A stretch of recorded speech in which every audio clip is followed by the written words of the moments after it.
வணக்கம் friends, welcome to round about guides YouTube channel. எல்லாரும் எப்படி இருக்கீங்க? நல்லா இருக்கீங்களா? ஒவ்வொரு நாளும் ஒவ்வொரு கோவிலை பத்தி டீட்டெயிலா இந்த சேனல்ல பார்த்துட்டு வரோம்.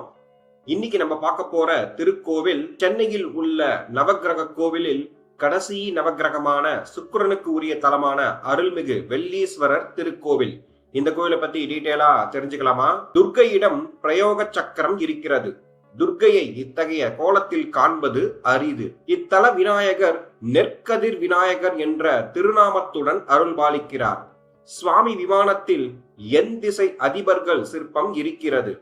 பிரகாரத்தில் வீரபத்திரர் இருக்கிறார். இவரது வலது பாதத்திற்கு அருகே ஆட்டுத்தலையுடன் தட்சன் வணங்கிய கோலத்தில் இருக்கிறார். இங்குள்ள முருகன் சன்னதியில் சுவாமி அம்பிகை இருவருடன் ஒரே கல்லில் சிற்பமாக வடிக்கப்பட்டுள்ளது. சிவன் கோஷ்டத்தில் தட்சிணாமூர்த்தியின் காலடியில் முயலகன் இடப்புறம் திரும்பியிருப்பதும், லிங்கோத்பவர் அருகில் பிரம்மாவும் பிரயோக சக்கரத்துடன் விஷ்ணுவும் வணங்கிய கோலத்தில் இருப்பதும் சிறப்பு. மாங்காடு காமாட்சியை வழிபடுபவர்கள் இவரையும் இங்கிருந்து சற்று தூரத்தில் இருக்கும் வைகுண்டவாச பெருமாளையும் வணங்க வேண்டும் என்பது ஐதீகம். இக்கோவிலில் சிவன் சதுரபீடத்துடன் அருள்பாலிக்கிறார்.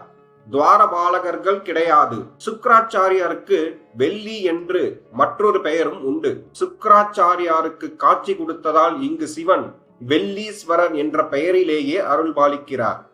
பார்க்கவேஸ்வரர் என்றும் இவருக்கு பெயர் உண்டு. இவருக்கான அம்பாள் மாங்காடு தலத்தில் இருக்கிறாள். எனவே காஞ்சிபுரம் போலவே இங்கும் அம்பிகை சன்னதி கிடையாது. சுவாமி சன்னதி எதிரே அம்பாள் பாதம் மட்டும் இருக்கிறது. இங்கு சுவாமியுடன் வேண்டிக் கொள்பவர்கள் சன்னதி எதிரே தேங்காய் தீபம் ஏற்றி வழிபடுகிறார்கள். முன் மண்டபத்தில் இருக்கும் விநாயகர் மிகவும் விசேஷமானவர். இவர் இடது மேல் கையில் நெற்கதிரும் கீழ்கையில் மாங்கனியும் வைத்திருக்கிறார். விவசாயிகள் இவரிடம் மாங்கனி நெல் நைவேத்தியமாக படைத்து வழிபடுகிறார்கள். இதனால் விவசாயம் செழிப்பதாக நம்பிக்கை. கோஷ்டத்தில் உள்ள மற்றொரு விநாயகர் கையில் குடை சாமரம் வைத்து நின்ற கோலத்தில் இருக்கிறார்.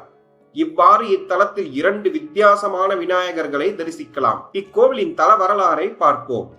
கைலாயத்தில் ஒரு சமயம் சிவன் தனித்து அமர்ந்திருந்தார். அப்போது அவரிடம் வந்த அம்பிகை விளையாட்டாக அவரது கண்களை மூடினாள். இதனால் உலகம் இருளில் மூழ்கியது. எனவே அம்பிகை மீது கோபம் கொண்ட சிவன் அவளை பூலோகத்தில் பிறக்கும்படி சாபம் கொடுத்து விட்டார். அம்பிகை தவறை மன்னித்து அருளும்படி சிவனிடம் வேண்டினாள். அவர் பூலோகத்தில் இத்தலத்தில் தவமிருந்து வழிபட குறிப்பிட்ட காலத்தில் திருமணம் செய்து கொள்வதாக கூறினார். அதன்படி அம்பிகை இத்தலத்திற்கு வந்து பஞ்சாக்னியில் நின்று தவம் செய்தார். அவளுக்கு அருள் புரிவதற்காக சிவன் இத்தலத்திற்கு வந்தார். இதனிடையே சுக்கராச்சாரியாரும் இத்தலத்தில் தவம் செய்து கொண்டிருந்தார். மகாபலி சக்கரவர்த்தியை ஆட்கொள்வதற்காக வாமனராக குள்ள அவதாரம் மகாவிஷ்ணு மகாபலியிடம் தானம் கேட்டு சென்றார். அவனிடம் 3 அடி வேண்டும் என்றார். அவரும் ஏற்றுக்கொண்டார்.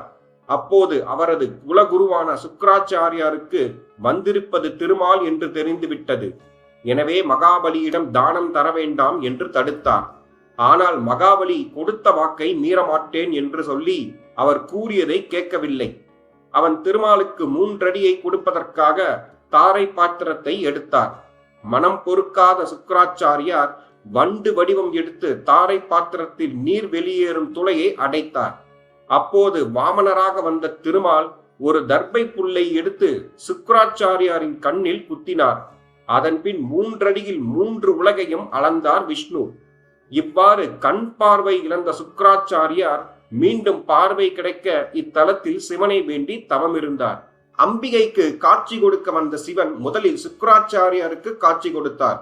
அப்போது அவர் சிவபூஜை செய்யவே சிவனால் இங்கிருந்து செல்ல முடியவில்லை.